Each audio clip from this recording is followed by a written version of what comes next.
요한복음 20장 24절로 29절입니다. 12제자 중에 하나로서 디드모라 불리는 도마는 예수께서 오셨을 때에 함께 있지 아니한지라.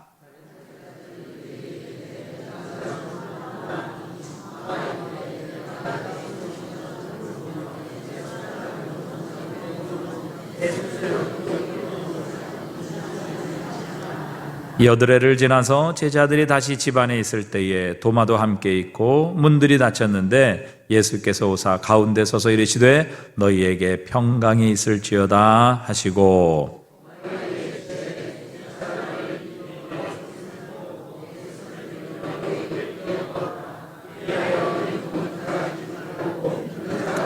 함께 읽습니다. 도마가 대답하여 이르되 나의 주님이시요 나의 하나님이시니이다. 예수께서 이르시되 너는 나를 본고로 믿느냐? 보지 못하고 믿는 자들은 복되도다 하시니라. 아멘. 성경에 참 많은 인물이 있지만 오늘 우리가 볼 이 도마만큼 고유 대명사를 가지고 있는 사람도 없을 겁니다. 도마의 대명사가 뭐죠? 그렇죠. 의심 많은 도마처럼 물었네. 아주 그냥 복음성가까지 이렇게 있습니다. 전문 복음성가까지 있어요. 예수님의 제자들 중에 뭐 이런 제자 없지 않습니까? 다른 제자들, 그런 제자들 없는데, 뭐, 베드로 뭐 해도 뭐 여러 가지 뭐 수제자다 뭐 이렇게 뭐 의견이 분분하게 갈리는데, 도마는 항상 뭐라고요? 의심 많은 도마, 불신의 대명사 도마였습니다. 근데 우리는 그렇게 도마를 이렇게 의심 많은 사람이다, 믿지 못하던 그런 믿음 없는 사람이다, 이렇게 보고 있는데, 여러분 요한복음을 좀 자세히 읽어보면요, 요한복음은 누가 썼죠? 그렇죠, 요한이 썼으니까 요한복음이죠. 이거는 좋은 유치부, 유초등부를 나온 분들은 잘 아는 이야기입니다. 조금 이상한 이 교회에서 이 주일학교 생활하신 분들은 잘 몰라요, 요한복음을 누가 썼는지. 근데 좋은 초등부를 나오시고 좋은 새가족부를 졸업하신 분들은 이거 잘 알더라고요. 요한복음은 누구 요한이 썼을까요? 특별히 1번 세례 요한, 2번 사도 요한. 사도 요한이 썼습니다. 세례 요한이라고 슬쩍 말을 하시려고 하는 분들도 계시는 것 같은데, 좋은 우리 해운대 신일교회 교인들은 다 알 겁니다. 예수님의 제자인 사도 요한이 이 요한복음을 썼는데, 여러분 오늘 우리가 읽었던 24절 보시면은 12제자 중에 하나로 디두모라 불리는 도마는 이렇게 나오죠. 근데 여러분 그거 우리 읽었던 성경 한 장만 딱 넘기시면 21장 나오실 텐데, 21장 2절로 한번 보실래요? 이거는 자막은 안 될 건데, 거기 보시면 뭐라 나옵니까? 시몬 베드로와 디두모라 하는 도마와 라고 나오죠. 성경 말씀에서 도마가 여러 번 등장하는 일은 잘 없습니다. 몇 번 없어요. 도마라는 이름 자체도 많이 등장하지 않습니다. 그런데 여러분, 이 요한복음에서 꼭 사도 요한은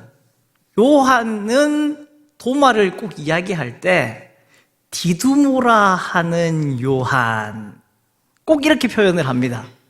앞에서도 보면은 11장이나 14장에 나올 때도, 11장에서도 예수님께서 나사로가 죽었다라고 할 때, 우리가 그에게로 가자라고 할 때, 그때도 도마가 이제 한마디 하거든요. 한마디 이렇게 탁 나오는데, 그때도 보면은 디두모라고 하는 도마가 라고 이야기를 해요. 참 재밌는 표현이더라고요. 도마면 도마지, 디두모라고 하는 도마라고 요한은 꼭 그거를 씁니다. 디두모라고 하는 디두모라고 하는 도마, 꼭 이 말을 써요. 우리가 말하듯이 의심 많은 도마가 하는 것처럼, 도마의 대명사는 그 당시에 더 널리 제자들 사이에서 알려진 이름은, 초대교회 속에 알려진 이름은 뭐였냐면은 디두모라고 하는 이름이었습니다. 쌍둥이라고 하는 뜻을 가지고 있는데, 왜 쌍둥이냐? 뭐 이거에 관해서 이제 학자들 간에도 의견이 여러 가지가 있더라고요. 첫 번째로는 이제 진짜 쌍둥이였을 거다. 그래서 별명 같은 별명이다. 라고 하는데 별명인 것 같지는 않습니다. 왜냐하면 다른 제자들은 전부 다 이 본명을 쓰다가 쌍둥이가 태어났다고 그 아이의 이름을 쌍둥이라고 듣진 않잖아요, 우리가. 그렇잖아요, 여러분. 그러니까 도마가 사실 뭐 아람어로서 도마도 쌍둥이라는 의미고 디두모라고 하는 말도 헬라어로 쌍둥이라고 하는 말입니다. 그래서 이 표현도 참 재밌는 거예요. 디두모라 불리는 도마라고 하는 거는 쌍둥이라고 불리는 쌍둥이 뭐 이런 뜻입니다. 이게 말이 좀 이상하죠. 그런 식으로 이게 꼭 요한복음에서만 그렇게 이 도마를 이야기를 하거든요. 그래서 어떤 사람들은 그렇게 이야기를 하는 거예요. 진짜 쌍둥이였을 거다. 그렇게 말하는 사람, 학자들이 있고, 두 번째로는 초대교회 때 이제 사도들이 이렇게 살아있고, 이제 순교회 가고 그렇게 했을 때 이제 초대교회, 그때 당시에 교회 속에 어떤 오해가 있었냐면은 이 도마가 예수님의 쌍둥이다라고 하는 오해들이 있었어요. 그런 오해가 있었다라고 합니다. 전설 따라 삼천리처럼 들려내려오는 이야기긴 한데, 그래서 그거에 대해서 아니다, 디두모라고 잘 알려진 걔 있잖아, 쌍둥이라고 잘 알려졌던 걔 있잖아 라고 사도 요한이 이 요한복음에서 특별히 이 도마의 이야기를 할 때 기록을 한다라는 거죠. 아니면은 도마라고 하는 이름이 우리가 마태복음, 마가복음, 누가복음을 읽고 나서 요한복음을 읽으니까 이게 이름이 익숙해지잖아요. 앞에서 이제 12사도의 이름들이 다 나오니까. 그런데 사실 초대교회는 마태복음, 마가복음, 누가복음, 요한복음 이런 신약 성경을 통으로 이렇게 책으로 가지고 있는 때가 아니었습니다. 복음서라고 하는 책은 그렇게 모든 교회마다 다 가지고 있는 책이 아니었어요.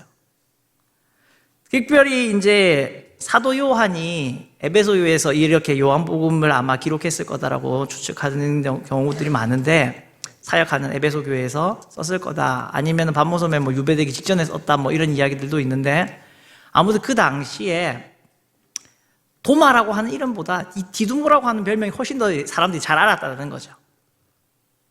우리는 뭐 도마라는 이름이 훨씬 더 우리의 마음속에 잘 다가오는 이름이지만, 그래서 뭐 이렇게 디두모라고 썼다라고 하는 이야기들이 있습니다.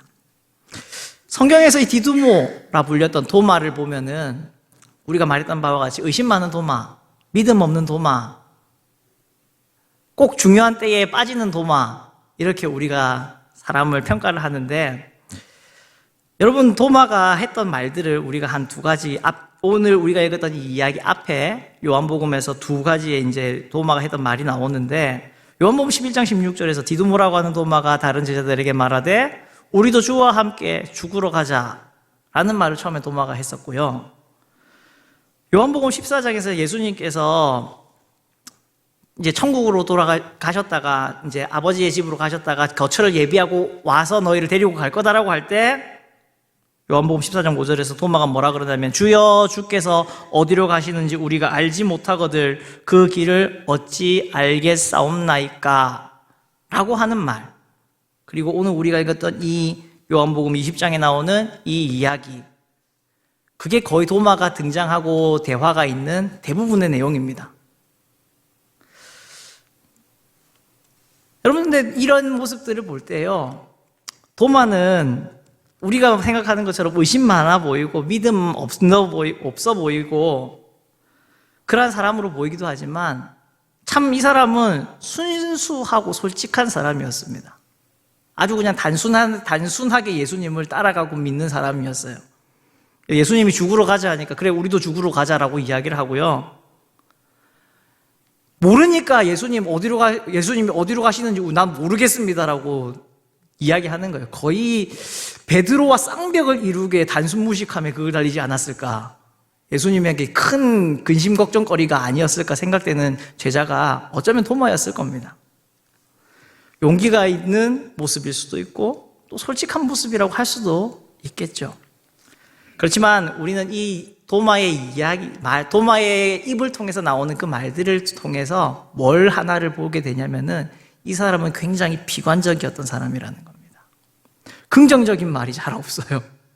죽으러 가자 그러고 모른다 그러고 나 예수님 그거 진짜 손에 내 손가락 넣어보지 않는 이상은 나 안 믿는다 그러고 그렇게 말하는 사람이 도마입니다. 비관적인 그런 마음을 가지고 있었죠. 어쩌면 그것은 도마의 마음 속에 있는 방어 기제 때문에 그는 이러한 성향을 가지고 있었는지도 모르겠습니다. 여러분, 우리 사람들은요 모두가 다 방어 기제라는 것을 가지고 있다고 합니다. 심리학에서 우리의 자아가 위협받는 상황에서 무의식적으로 자신을 속이거나 상황을 다르게 해석해서 감정적인 상처로부터 자신을 보호하는 그러한 심리 행위를 가리켜서 방어 기제라고 부릅니다. 그러니까 내가 상처를 입을까 봐 내가 어떤 상황을 내 마음 자의적으로 해석해가지고 상처를 안 받으려고 하는 방패를 만든다라는 거예요. 근데 그 방패를 가지고 있었던 사람이 도마였습니다. 사실 우리가 표면적으로 보게 되는 의심 많고 불신앙의 대명사처럼 보이는 도마의 방어 기제가 나타난 모습이 이런 의심과 불신이었을 뿐이고, 사실 도마에게 있어서 가장 중대한 문제는 뭐였냐면은 그의 마음속에 더 이상 낙심받기 싫다는, 상처받기 싫다는 이 마음이 도마의 마음속에 있었던 거죠.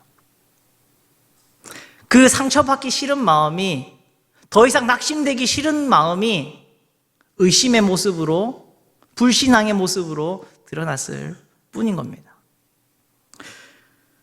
제자들이 다 있었는데 하필 그때 이 방어 기제가 참 탁월한 방어 기제를 가지고 있는 도마만 그 자리에 없었다 그러죠. 다른 제자들은 예수님을 보고 20장 20절의 말씀을 보면 제자들이 주를 보고 기뻐하였더라라고 나오거든요. 주의 부활한 주님 만나고 다른 10명의 제자들은 다 기뻤습니다. 부활하신 주님 만났거든요. 놀라운 그 부활하신 모습을 봤거든요. 다 함을 가지고, 기쁜 그 마음을 가지고 그 자리에 없었던 도마에게 예수님 만났다, 예수님 살아나셨다, 살아계시다 전달을 하는데, 간증을 하는데, 이 방어 기제가 철저한 철벽과 같은 도마는 그 다른 제자들의 그 기쁨에 공감할 수가 없는 거죠. 왜냐하면 도마 속에 있는 마음은, 도마 속에 내면에 감춰져 있는 이 말을 하는 이유들은, 그 속심리는 뭐냐면은 예수님의 부활 너무 좋지, 너무너무 좋은 거지, 나도 그 기쁨 누리고 싶지, 그런데 그것보다 다시 실망하는 건 더 싫어. 여러분, 도마도 다른 제자들처럼 예수님을 모든 것을 다 버리고 쫓았던 사람입니다. 아버지도 가족도 가지고 있는 모든 사회적인 지위와 이러한 직업들, 모든 걸 다 팽개치고 예수님을 따라갔던 사람이 도마였습니다. 우리 예수님 꼭 제자들을 만나시면서 부르실 때마다 그렇게 했잖아요. 나를 따라오너라. 그 말에 정말 순수하게, 용감하게 따라갔던 사람도 도마였을 겁니다. 메시아를 만났을 거라 생각했어요. 구원자를 내가 따라간다라고 생각했을 겁니다. 얼마나 따라다니는 그 3년 반 동안의 시간이 도마에게는 기쁨과 감사와 놀라운 시간이었겠습니까? 그런데 예수님이 어떻게 되셨죠? 십자가에, 로마 군인들에게 잡혀서 십자가에 달려서 죽으시는 것을 그들은 봤습니다. 도마는 봤어요. 여러분, 12제자들에게 있어서 이 사건은요, 너무나도 큰 충격적인 사건이었을 겁니다. 더군다나 마음이 이렇게 비관적인 도마에게 있어서는요, 예수님이 이렇게 내가 따라갔던 스승이고 메시아였던 주님이셨던 분이 잡혀서 죽으셨다? 이것은 세상이 무너져 버리는 것과 같은 그런 절망이었을 겁니다. 그래서 선뜻 믿지 못하겠다라는 거예요. 그래서 난 더 믿는 게 싫다라는 겁니다. 우리가 단순히 도마를 의심 많다, 믿음 없다, 단순히 욕할 게 아니에요. 사실 이 모습을 볼 때마다 얘 참 진짜 인간적이다. 얘 참 나갔다라는 생각을 많이 합니다. 인간 냄새가 풀풀 나지 않습니까? 사람 냄새가 나잖아요. 얼마나 낙심이 됐으면 그 낙심 때문에 더 믿지를 못하겠다라는, 난 더 의심하겠다라는 겁니다. 그러한 도마에게 예수님이 찾아오시죠. 근데 하루 이틀이 지난 게 아닙니다. 오늘 우리가 했던 말씀에 보니까 며칠이 지납니까? 26절에 여드레가 지나서, 일주일이 훌쩍 지나서 제자들이 만났다는 그 시간으로부터 일주일이 훌쩍 지났는데 그때까지 예수님이 안 와요. 다시 안 나타나요. 왠지 도마 마음속에는 어떤 마음이 싹트고 있었을까요? 그래, 아닌 거야. 아닌 게 확실한 거지. 얘들이 본 게 잘못된 거야. 단체로 얘들이 미쳤던 거야. 이 강력한 마음이 마음속에 자랐던 의심과 불신이요, 그 방어 기제가 생성해낸 의심과 불신이요, 이제 확고한 성벽이 되어서 더 단단한 방어막이 되어서 있을 그날, 그 시간에 예수님이 찾아옵니다. 예수님은 찾아오셔서요, 단순히 도마가 믿지 못하는 것을 질책하셨던 것이 아니었습니다. 도마의 마음속에 있는 그 낙심된 마음을 예수님께서는 고쳐주셨던 거죠. 여러분, 성경 복음서에서 예수님께서 병자들을 만나시고 죄인들을 만나실 때 예수님은요, 그저 단순한 해결책을 주시지 않으셨습니다. 늘 그러셨습니다. 병들어 있는 사람한테 그냥 병만 낫게 해주고요, 귀신 들린 사람한테 귀신만 쫓아내주고요, 그러지 않으셨습니다. 여러분, 친구들이 천장을 뜯어가지고 그 침상을 드러내려는 중풍병자에게 예수님께서는 뭐라 하셨습니까?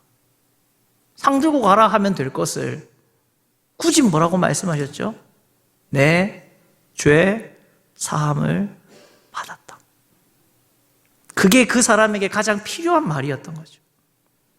병이 낫는 것보다, 건강해져서 튼튼해져서 침상을 들고 갈 수 있을 정도로 건강을 회복하는 것보다 사실 훨씬 더 그 사람에게 필요하고 중요했던 것은 죄 사함의 문제였던 겁니다. 오랜 기간 동안 혈루근원이 마르지 않아서 부정한 여인으로 있었던 혈류병 여인에게 예수님은 굳이 그 바쁜 가는 길을 멈춰서서 뒤를 돌아보시면서 누가 내 옷을 만졌느냐라고 물으시면서 그 여인이 군중 속에 묻혀있지 않게 하시고 모든 사람이 다 보는 그 밝은 빛 가운데로 끄집어내신 다음에 그 여인을 공동체에 더 이상 부정한 여인이 아닌 사람으로 주님께서 만들어주시지 않았습니까? 베데스다 목가에 있었던 오랜 기간 동안 병에 걸렸던 그 환자, 누가 나를 저 우물에 내려와 주면 좋겠는데, 그것이 일평생 그의 소원이었던, 근데 누구도 나를 신경 써주지도 않고, 누구도 나에게 관심을 가져주지도 않고, 누구도 나를 도와주지도 않는다라는 그 고립된 마음을 가지고 있던 그 병자에게 주님은 찾아오셔서 내가 낫기를 구하느냐? 내가 낫기를 구하느냐? 아무에게도 나는 소외받고 있어라고 생각하고 있는 그에게 주님은 말씀하시는 거죠. 이야기를 걸어주시는 거죠. 내가 낫기를 원하니? 간음하고 붙잡혀온 여인에게 모든 사람들이 다 떠나가고 난 이후에 예수님도 그냥 떠나가실 수 있었고 등을 돌리고 나가실 수 있었지만 그 여인에게 다시 물어보십니다. 너를 정죄하던 자들이 어디 갔느냐? 나도 너를 정죄하지 않니? 다시는 그런 죄를 짓지 마라. 늘 주님께서는 그저 단순히 우리가 겪고 있는 현상, 드러나고 있는 표면적인 문제들만 해결하시지 않으십니다. 오늘 우리의 신앙생활 역시 주님께서 역사하시는 방법 또한 마찬가지입니다. 우리 주님은 분명히 우리의 현실적인 문제들, 우리가 겪고 있는 그러한 모든 문제들을 해결해 주실 수 있는 분입니다. 그렇지만 주님께서 더 관심을 가지시고 계신 것은 그 문제들의 핵심으로 도사리고 있는 더 큰 근본적인 문제들을 주님께서는 만지시고 고치시기를 원하신다는 거죠. 도마에게 있어서 그것은 낙심이었습니다. 나에게 더 이상 소망이 없다. 내가 쫓아가던 나의 주님이 이제 더 이상 없다. 그 낙심된 사람. 도마를 찾아오셔서 예수님은 그에게 소망을 주셨던 겁니다. 여러분, 단순히 도마가 믿지 못했다, 그게 아니라 그 마음에 낙심되고 그래서 소망이 없었던 것이 문제였다라는 것을 알 수 있는 것이 우리가 도마의 그 고백을 통해서 우리는 알 수 있습니다. 도마는 직접적으로 손을 넣어보지 않았어요. 옆구리에 손을 넣어보지 않았습니다. 주님께서 그렇게 하라고 손을 내밀어 주셨음에도 도마는 그러지 않았어요. 왜요? 도마는 진짜 그냥 나에게 예수님의 부활의 증거가 필요하다라는 게 아니라 나의 소망이 없어져 버린 이 낙심된 마음, 그것을 주님을 만남을 통해서 다시 산 소망 되시고 참된 소망 되시는 그 주님을 만남을 통해서 고쳐졌기 때문에 그렇습니다. 그 단단한 방어의 기제를 가지고 있는 도마에게 주님께서 찾아오셔서 손을 내미시며 그가 가지고 있던 그 방패를 주님께서는 산산히 뚫어내셨던 겁니다. 그랬기에 그는 예수님을 만난 이 장면에서 나의 주님이고 나의 하나님입니다. 그에게 가장 필요했던 신앙의 고백, 나의 주님, 나의 하나님, 이것 바라보고 이것 붙잡으려 쫓아왔던, 그래서 잃어버리고 낙심했던 그 기도의 그 간증을, 그 고백을 다시 한 번 더 주님께서는 할 수 있게 해주셨습니다. 부활하신 주님 바라보며 나의 주님이십니다. 나의 하나님이십니다. 그의 낙심된 마음이 다 치료받은 거예요. 고쳐진 거예요. 그랬기에 이제 더 이상 그는요, 믿지 못하는 그런 불신앙의 아이콘이 아니라, 의심의 아이콘이 아니라, 내가 꼭 손 넣어봐야 되는 그런 사람이 아니라, 내 속에 있는 낙심을 고쳐주신 주님, 내 속에 다시 산 소망을 넣어주신 그 주님 만나서 고백을 했던 겁니다.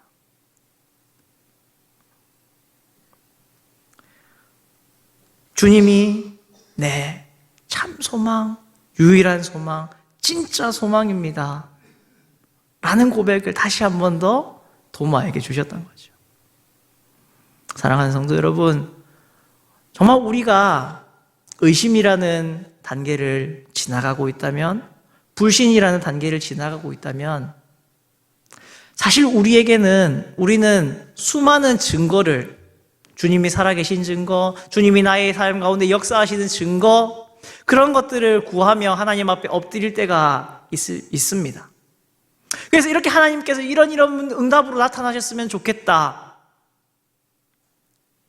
근데 사실 그 현상적인 것이 문제가 아니라 내 속에 낙심이 되어버리고 소망이 없어져 버린 그것이 문제가 아닐까요? 그것이 훨씬 더 치료를 받아야 되고 빨리 고침을 받아야 되는 근원적인 문제 아니겠습니까? 소망이 없어져 버린 나, 소망을 잃어버린 나, 더 이상 어떤 소망도 가지지 못하고 있는 나, 낙심해버린 상태로 그저 쓰러져 있는 나, 일어날 의지조차도 없어져 버린 나. 그래서 믿기도 싫고 신앙생활 하는 것도 싫고 셀 모임 나가는 것도 싫고 성도들과 함께 하는 것도 싫고 기도하는 것도 싫고, 그런 우리들에게 필요한 것은 정말 소망되는 주님을 만나는 것이 우리에게 필요한 겁니다. 불신이 문제가 아니라, 의심이 문제가 아니라 낙심된 우리의 마음을 고치는 것이 훨씬 더 소중하고 꼭 필요한 일이라는 거죠. 여러분, 제가 집에서 달팽이를 키웁니다. 달팽이를 키워요. 달팽이가 참, 제가 몇몇 동물을 뭐 많이 키워보진 않았지만 그래도 어렸을 때 개도 키워보고 고양이도 키워봤고요. 그 금붕어도 키워보고 이랬는데 최고의 애완동물은 달팽이입니다. 정말 얘만큼 손이 안 가는 애가 없어요. 얘는요, 한 일주일 밥 안 줘도 됩니다. 최고예요. 짖지도 않아요. 어항에 잘 가다 놓으면요, 어디 뭘 전선을 물어뜯고 책을 물어뜯고 이러지도 않습니다. 고양이 키우시는 분들 막 소파를 긁어서 마음 상하시죠? 벽지를 긁어놓고 어디 막 오줌 싸고 이래가지고 마음 상하시죠? 달팽이는 그런 일이 전혀 없습니다. 하루에 상추 한 장씩만 넣어주면 원데이 원상추 이러면 되는데 그것도 귀찮으면은 저는 한 일주일에 2장 넣어줍니다. 그래도 되더라고요. 그래요. 진짜 손에 안 갑니다. 달팽이가 근데 사실은 매일매일 이렇게 상추 주고 해야 되거든요. 근데 한 일주일 안 주면은 얘가 어떻게 하는지 아십니까? 달팽이 그 개가 쑥 그 집 안으로 들어가요. 그리고 앞에 막을 칩니다. 단단한 막을 쳐요. 그 막을 친 상태로 얘가 가만히 있다가 어떻게 되냐면은 결국에는 말라서 죽어요. 그러니까 얘가 막을 생기고 이렇게 하면은 걔를 빨리 꺼집어내가지고 미지근한 물에 이렇게 살짝 올려놔주면은 얘가 다시 그 막을 깨고 나옵니다. 단단한 막을 생겼을 때, 막았을 때 걔를 그냥 방치해버리면요, 얘가요 배고파져서 자기 그냥 일어나가지고 다시 돌아다니는 게 아니라 그냥 그 상태로 말라 죽습니다.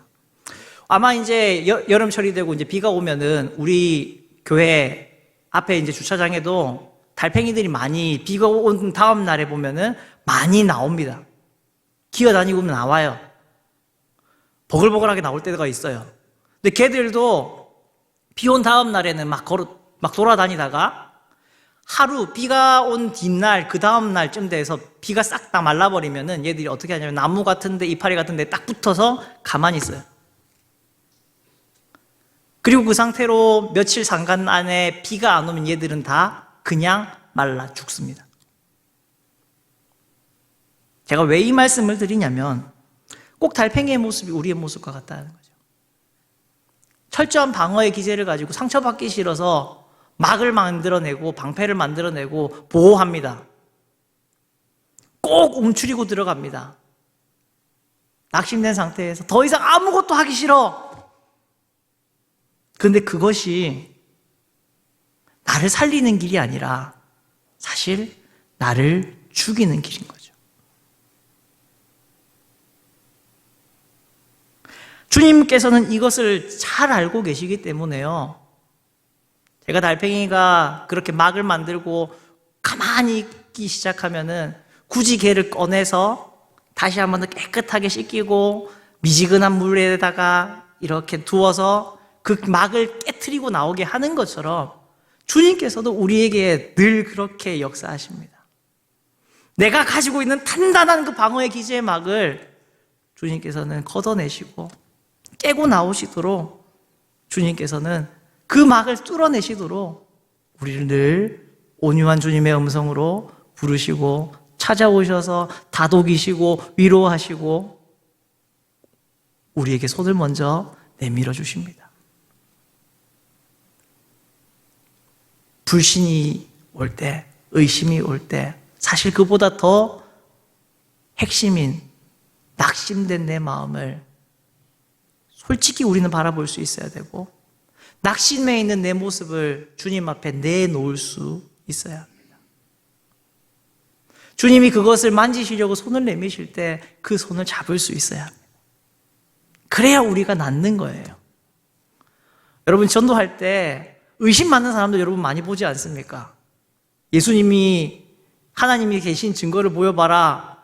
여러분 100개의 증거, 10,000개의 증거, 10만 개, 억 개의 증거를 댄다고 해서 그 사람들이 믿을 것 같으세요? 믿습니까? 아 그렇네? 하든가요? 안 그럽니다. 우리가 아무리 수많은 증거를 대도요, 그 사람들은요, 절대로 믿지 않아요. 의심하는 사람에게 아무리 증거를 들어댄들 그 사람들은 그 증거조차도 의심을 하게 됩니다. 그렇지만 그 근본적인 문제인 낙심된 마음을 치유받게 되면,